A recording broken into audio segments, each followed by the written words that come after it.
An Afghan refugee has been charged with the rape of a female worker at a Belgian asylum centre. The 16-year-old reportedly assaulted the girl despite previously attending classes for migrants explaining how to respect women. A spokeswoman for the Red Cross, the humanitarian group is running the centre, described the attack. An Afghan minor who has been staying in the center in Menen already for 5 months. He followed a young cook into the basement when she went to get something.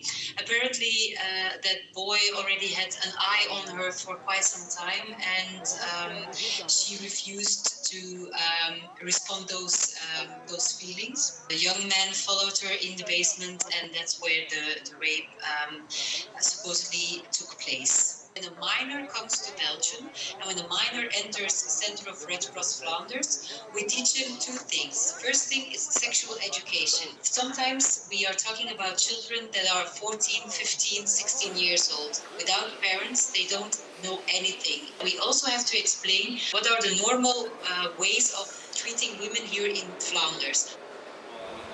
Well, just some background to this. Belgium is among quite a few European states that are now running special classes for refugees on how to treat women.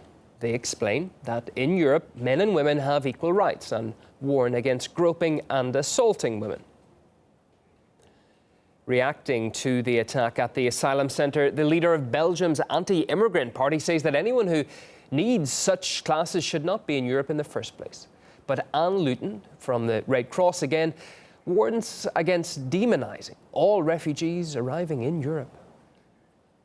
Nevertheless, that this is a very serious case that we will condemn very strongly.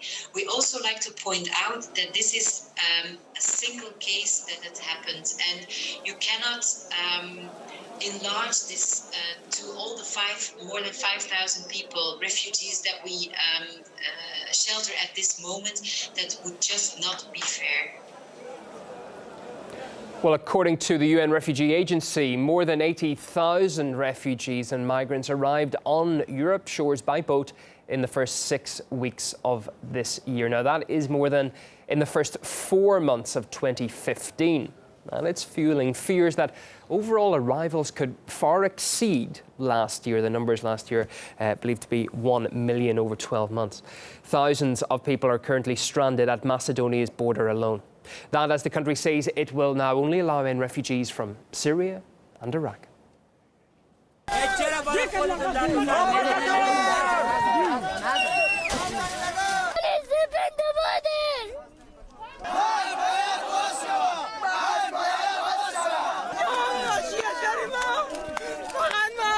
They said this is temporary, but it's been 4 days that we are in here.